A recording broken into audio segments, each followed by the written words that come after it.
1471. That's the day it all ends, 4 years after it all began. But to really get what happened here, you have to understand that this isn't just a number. It's not a date. It's a tombstone. Because on that day, the very last resident of a perfect world died all alone. You see, they had everything they could have ever wanted. And in the end, it's exactly what killed every single one of them. So this is the story of Universe 25. It was an experiment that was supposed to create a kind of heaven on Earth, but instead it just documented a society's slow, agonizing descent into madness and its own total self-destruction. To understand how it all ended in ruin, we've got to go back to the very beginning, back to the design. The architect of this world was a man named Dr. John B. Calhoun. He was an ethologist, and he was obsessed with a very specific kind of apocalypse. Not one of fire or flood, but one of simply too many people. So he built this thing he called a mortality-inhibiting environment. Basically, it was a 9-foot square metal pen, and it had literally every mouse could ever dream of. Food and water, unlimited, just flowing forever. The temperature was always perfect. There were no diseases, no predators, no cats, no hawks, nothing. Calhoun systematically removed every single threat, every struggle that nature throws at you. The only thing these mice had left to worry about was each other. And into this little paradise, on July 9th, 1968, he introduced 4 pairs of the absolute healthiest mice he could find, the founders of a brand new civilization. And for the first couple of months, it was pretty peaceful. They were just getting used to a world without any fear. Calhoun watched everything, and he documented the colony's entire life like it was some kind of 4-act play, a story that starts with hope and striving and, well, inevitably ends in death. This is the tragic arc of their whole world. Now, Phase B, that was their golden age. Once the first generation was all grown up, the population just went vertical. It was a biological explosion, doubling about every 55 days. On paper, this utopia was a massive success. But even in this boom, Calhoun started to notice a fatal glitch. The mice, they didn't spread out. They all crammed themselves into just a few popular nesting boxes, leaving hundreds of others completely empty. It's like they became addicted to the crowd. And that addiction is what led them straight into Phase C. This is the part of the story where society just snaps. Calhoun actually coined a term for it: the behavioral sink. It's that moment when a society gets so dense that its members completely lose the ability to function. And not because they're running out of stuff, but because they have way too much social contact. And you have to understand, this is the crucial point. The breakdown wasn't caused by starvation or disease. It was purely a psychological collapse. See, in a normal mouse society, if you lose a fight, you can run away, you can retreat. But in Universe 25, there was no outside. There was absolutely nowhere to go. The losers were just forced to live right in the middle of the crowd, just stewing in their own defeat. And that's when things started to get really weird. The first ones to completely break were the males who just couldn't compete, the ones who lost the status game. Calhoun gave them a name: the dropouts. These guys just withdrew. Completely. You'd see them huddled together in these massive, twitching piles right in the center of the floor.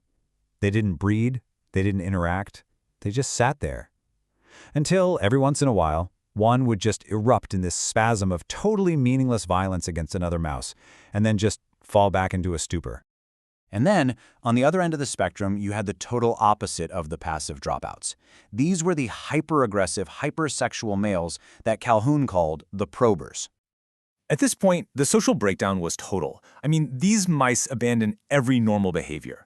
They formed these roving gangs that just ignored all the rules of courtship. They invaded nests, they attacked everyone, other males, females, even the young. And in a world with unlimited food, they turned to cannibalism. Not because they were hungry, but just for something to do, for stimulation. So, with the males either totally checked out or just rampaging, the females were forced to become the defenders of the nests. They became warriors. And Calhoun, well, he called them the Amazons. But all that constant stress and aggression, it just spilled over. The mothers started turning on their own children. They'd attack their young. They'd abandon them while moving nests, or sometimes just forget them entirely. In some parts of this supposed paradise, The infant mortality rate hit 96%. The cradle had literally become a grave. After all the fire and chaos of Phase C came the ice of Phase D. The violence just sort of burned itself out. The older, aggressive mice died off, and they were replaced by a totally new generation, one born into all that chaos, who found a different way to cope. Calhoun's description of this final generation is, I think, the most chilling part of this whole story. He called them the beautiful ones. These mice, they never fought, so they didn't have any scars, their fur was perfect, but they also never mated. They never raised young, they never defended territory. They didn't engage in any social behavior whatsoever.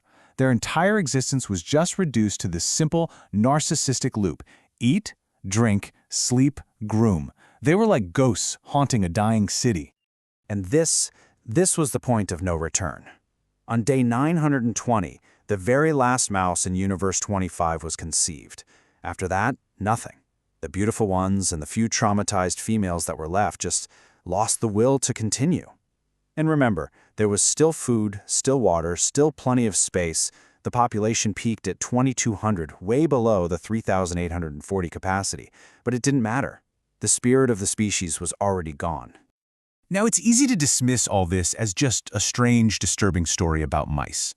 But Calhoun himself believed he had seen a terrifying prophecy. And when you start to look around at our world, right now, the parallels, they're kind of hard to ignore. Think about those mice who just retreated from the chaos of their world. Then think about what we see today. In Japan, they have a name for it, the hikikomori. Over 1 million people who completely withdraw from society. We see fertility rates dropping across the developed world, not because of poverty, but despite incredible comfort. And we see the rise of things like looks-maxing, this obsession with personal appearance that's often totally disconnected from actually attracting a partner. Calhoun had a name for this too. He called it death squared. His argument was that a society doesn't just die physically. No, first it dies spiritually. It loses its purpose, its complex social bonds, the very things that actually give life meaning. The physical death, that's just an afterthought. You know, in a way, we've built our own kind of utopia. We've got food delivered to our door, endless entertainment on tap, a world that's safer from physical threats than ever before. We removed the struggle. But what if, in doing so, we also remove the purpose? The box isn't made of metal anymore, it's made of pixels and comfort and convenience. The mice died because they forgot how to live. So the question is, have we